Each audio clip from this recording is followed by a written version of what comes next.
Olá, sejam bem-vindos a mais um episódio do Plano Sanear Conectado, o seu podcast sobre saneamento. Hoje estamos aqui com a Lívia Duca, engenheira ambiental e sanitarista, que vai se apresentar. E a temática de hoje é saneamento e dignidade social, né? Saneamento é inerente à existência humana e o homem ele precisa dos recursos do saneamento para sobreviver e as cidades para se desenvolverem de maneira digna. Então, Lívia, muito obrigada por ter aceitado o convite do Plano Sanear Conectado e vai ser um prazer conduzir essa conversa com você. Bom dia, boa tarde ou boa noite, né? Vai depender do horário que a pessoa está nos prestigiando. É uma honra, Bianca, poder estar aqui nesse momento de troca contigo, né? Nesse podcast. Meu nome é Lívia Duca, sou engenheira sanitarista e ambiental, graduada pela Universidade Federal da Bahia. Também fiz a pós-graduação em avaliação de impactos e recuperação de áreas degradadas na Unifax. Posteriormente, concluí o curso de engenharia civil também na Unifax. Minha trajetória na área de saneamento começa logo em 2013, né? Quando eu, ainda como estagiária, comecei na empresa Saneando Engenharia, trabalhar com a elaboração de planos municipais de saneamento básico e planos de gestão integrada de resíduos sólidos. Então, nessa trajetória aí, na área de planejamento de pouco mais de uma década, né, eu pude vivenciar algumas experiências e entre alguns desafios eu gostaria de destacar, né, o quanto a participação da população é desafiadora, porque muitas vezes ela está desacreditada e acaba que os processos participativos eles se tornam, o plano não traz, né, as melhorias imediatas que essa população espera. Então, é um desafio que eu pude vivenciar aí nessa trajetória. Atualmente, estou fazendo parte da equipe do Plano Sanear, né, que é esse projeto aí de parceria entre a Univasf e o Ministério das Cidades, de elaboração de planos em 3 estados, né, Pernambuco, Bahia e Rio de Janeiro. Então, nós temos aí um grande desafio pela frente, e é isso. Obrigada, Lívia. Bom, falar sobre participação, mobilização social, muitas vezes as pessoas não ligam muito à tarefa do engenheiro, mas o engenheiro ele precisa, por mais que tenha a equipe social e técnica, é claro, mas o engenheiro tem que ser bastante sensível para ouvir as sugestões da população, porque a população é que nos lembra do porquê estamos fazendo tudo isso. O saneamento é para os usuários, para a população, para melhorar a qualidade de vida, prevenir doenças e dentre outras. Nesse sentido, algumas dessas populações, desses usuários que não são muitas vezes direto do saneamento, como população em situação de rua, né, passam despercebidos e são quem mais sofre, né, os agravos da ausência de saneamento e principalmente de um saneamento sensível a essas realidades. Uhum. Diante disso, né, com sua experiência, como que as desigualdades territoriais e sociais, né, afetam, né, um saneamento realmente universal? Realmente. Pronto. Antes, né, de falar diretamente sobre essas desigualdades, eu vou revisitar um pouquinho o conceito de saneamento, né? Que você trouxe bem aí, que está intrínseco ao nosso dia a dia. Desde o momento que a gente acorda até a hora que a gente vai dormir, a gente está utilizando infraestruturas de saneamento, precisa de saneamento. Então, a gente tem a nossa lei, a 11.445 de 2007, né? Que trouxe o conceito de saneamento como conjunto de infraestruturas e instalações operacionais de abastecimento de água potável, esgotamento sanitário, drenagem e manejo de águas pluviais e a questão dos resíduos sólidos. Então, essa lei, né, traz os 4 componentes de forma integrada, que eles precisam ser prestados de forma integrada para trazer as melhorias que a população precisa, para melhorar sua qualidade de vida, para promover saúde pública e proteger o meio ambiente. E, infelizmente, né, no território brasileiro, o saneamento ele não está distribuído de forma homogênea. Nós temos aí desigualdades territoriais, né? Quando a gente pensa em acesso, vem logo que esses déficits de acesso está na maioria das vezes na região norte, né, nas áreas mais isoladas e na região nordeste, as populações rurais dispersas. Então, é como se você dissesse assim, o lugar que você mora diz muito sobre acesso a condições de saneamento. Então, os maiores déficits e, consequentemente, né, os indicadores de pobreza, renda, desigualdade, né, populações pobres, vulneráveis, dando ali crianças, mulheres, idosos submetidos a condições de saneamento que colocam em risco a sua saúde. Então, nós temos aí, ao longo do tempo, né, o saneamento ele começou a ser priorizado a partir dessa Lei 11.445, mas ainda é pouco perto do que a gente precisa avançar. E essas desigualdades de acesso estão relacionadas ao quê? Né? Locais, muitas vezes, de ocupações irregulares, também não priorização de investimentos públicos nessas áreas. Então, é um desencadear de fatores que ocasionam, né, essas deficiências e déficits no saneamento. Não só saúde e qualidade de vida, mas saneamento também, desenvolvimento social e econômico. Exato. As cidades se desenvolvem com saneamento. Não existe nenhuma cidade que é bem desenvolvida que não tenha infraestruturas de saneamento atuando de maneira eficiente. A civilização humana, ela começa se assentando próximo aos rios para buscar água. Exato. Tanto para o consumo humano como para a irrigação e suas atividades. Então, não só o consumo humano, mas atividades industriais, econômicas, precisam de saneamento. Não só do recurso água, mas também coletar e tratar de maneira responsável esses efluentes, esses resíduos, né? Exato. Que impactam diretamente em todas as atividades do homem, né? Então, nesse sentido, para que as cidades possam desenvolver, o saneamento precisa sustentar esse processo. Lívia, diante de todos esses desafios do desenvolvimento econômico, do saneamento e entre outros, a gente sabe que alguns atores sofrem mais do que outros, estão Sim. em vulnerabilidade de maneira mais latente do que quem tem uma condição econômica um pouco melhor, quem já tem sua infraestrutura e tudo, quem já tem a sua casa com seu sistema, numa cidade bem localizada que já tem esses recursos. Mas quando a gente pensa também em dois perfis, né? Nas mulheres, que historicamente é quem carregava as latas de água na cabeça para levar para suas crianças na área rural. Então, o saneamento ele está em duas realidades distintas, mas que se complementam nesse quesito de vulnerabilidade. As áreas rurais e as populações de rua, né? Então, nas populações de rua, tanto homens quanto mulheres, mas no rural a mulher ela tem essa marca histórica, né, de buscar com um jumento numa carroça água para as crianças ou lata d'água. Nesse sentido, eu gostaria que você contasse um pouco mais da sua visão como engenheira técnica, mas também como mãe, né, sobre o saneamento. Sim, essa pergunta, ela me deixa até um pouco emocionada, né? Porque eu vivi essa realidade na minha infância. Foi uma coisa que me marcou muito. Quando eu não me lembro qual a minha idade, mas minha mãe, a gente acordava muito cedo para poder ir para... Era chamado de cacimba na época. Era um poço, né, que abria e aí a gente acordava bem cedo para poder esperar essa água minar, uma água barrenta. E aí minha mãe carregava essa lata na cabeça e eu, como criança, trazia ali minha garrafinha de acordo com o meu, né, o que eu aguentava trazer. Então, são coisas que marcam muito a gente, né? E aí, essa sobrecarga, você já deixou bem claro, historicamente, nós mulheres já somos sobrecarregadas. Quando a gente decide ter uma profissão e exercê-la, nós temos uma jornada dupla. Se você decide ser mãe, você tem uma jornada tripla.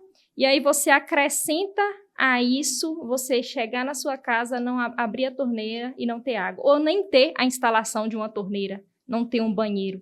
O quanto isso se soma ao esforço, a toda a carga dessa mulher que assume essa responsabilidade, né?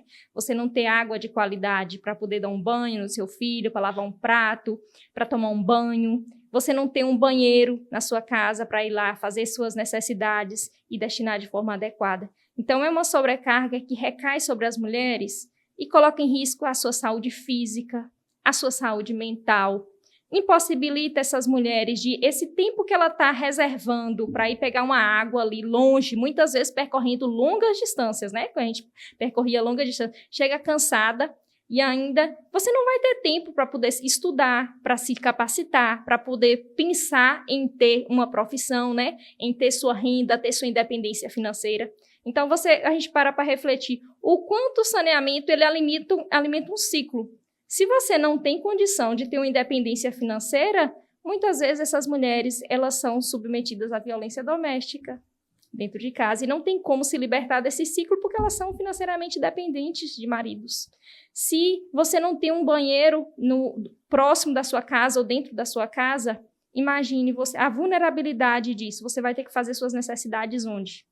E nós, mulheres, já somos historicamente expostas, né? E aí, condições... já tem estudos que demonstram, né, que não ter banheiro na casa ou próximo da sua casa elementa ciclos de violência sexual.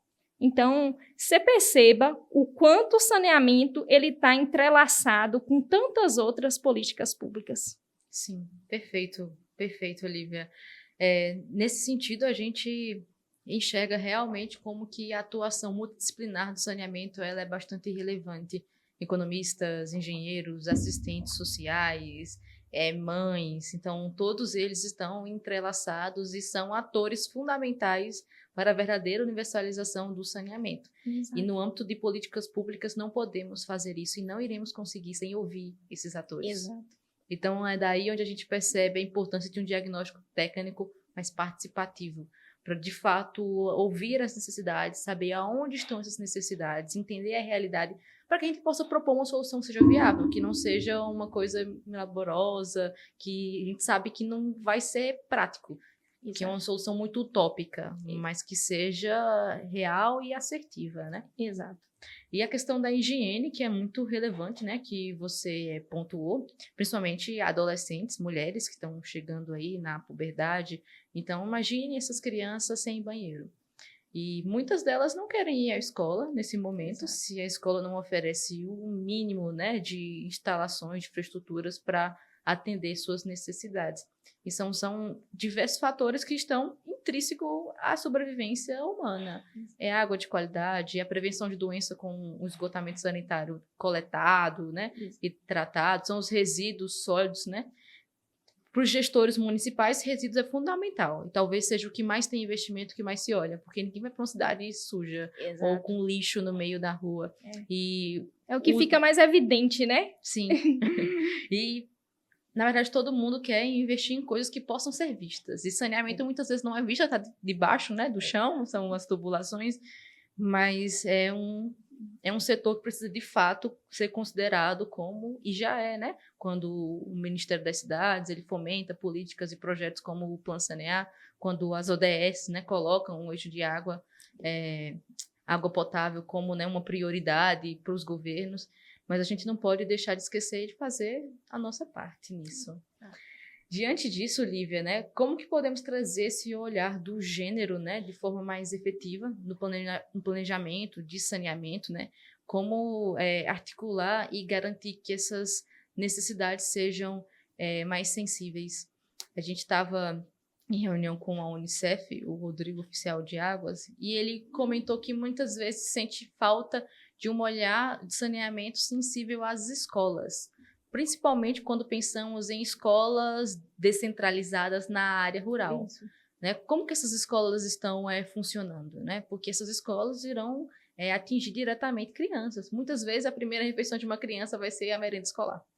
Exato. Então, eu gostaria de te ouvir a respeito disso. Pronto, eu acho que você já acabou comentando, né, sobre um pouco de como a gente pode incorporar essa questão do gênero, né, trazer para o centro das discussões essas pessoas, né, que vivenciam, que sentem na pele o que é diariamente conviver com condições de saneamento inadequadas. Então, ouvir as suas experiências, as suas necessidades, as suas prioridades, para poder a gente conseguir trazer ter um diagnóstico o mais preciso possível para a gente poder pensar na proposição de políticas públicas, né? Que o planejamento é a primeira etapa, né? O município está ali como titular do serviço, então ele está com essa obrigação de planejar e dentro desse planejamento ouvir essas diversas, né? Como as mulheres. Então, a gente pensa no planejamento de forma a trazer a questão mais equitativa, pensar de forma equitativa, igualitária, né? Trazer para o centro de discussões esses atores que a gente tem dificuldade, às vezes, né, de conseguir, mas eu acho importante, Bianca, que você tocou num ponto bem interessante, a questão das escolas, né? Muitas escolas estão em áreas rurais, não têm serviços de saneamento, porque ali não tem um sistema de abastecimento de água, né? Então, essas escolas também vão ter condições precárias de saneamento básico. E aí, como é que fica essas mulheres, sobretudo no período menstrual? A dignidade menstrual de meninas, né? De crianças que estão ali para poder lavar as mãos, fazer suas refeições, Então, a gente precisa realmente trazer essas pessoas para o centro das discussões e também contemplar e também tentar sensibilizar os gestores, né, quem está à frente, quem toma as decisões, para poder trazer esse olhar também, essa questão de gênero, para o centro das discussões. Sim, com certeza, né? Trazer para a agenda, né? Isso. Para a agenda da gestão municipal, como que isso é importante e que é um legado, é o maior legado que um gestor pode deixar para uma cidade, é uma infraestrutura de água, de esgoto, que com certeza é o que vai contribuir e proporcionar, de fato, o desenvolvimento dessa cidade, desse município. Um outro ponto também, Liv, gostaria de comentar é que você uma vez me contou a sua experiência quando estava grávida, né, que lidou com essa situação de ausência de banheiros públicos, e isso te fez despertar e lembrar de um público muito carente, que é a população de rua. Exato. Eu gostaria de ouvir um pouco sobre. É isso. Eu acho que o saneamento, quando a gente pensa no saneamento, a gente está sempre, a maioria das pessoas pensa no saneamento do domicílio, né? Tá intrínseco, já tá tudo certo. Saneamento do domicílio, tudo bem, tem a infraestrutura que eu tenho que levar, isso. E a gente já parou para pensar nas populações de rua, nas pessoas que dependem, trabalhadores de rua, né, ambulantes que vivem ali o dia todo, só vai para casa dormir. Como é que essas populações sobrevivem? Onde é que elas, tudo bem, uma água, leva uma garrafa ali e toma. E fazer suas necessidades físicas, quando você não tem banheiros públicos, né? Em locais.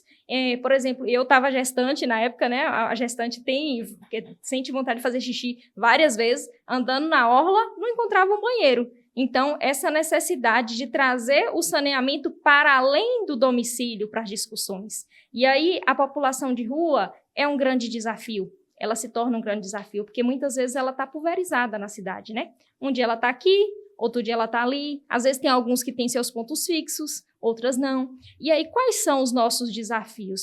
O primeiro ponto, a questão do preconceito. Como é que a gente vai abordar essa população?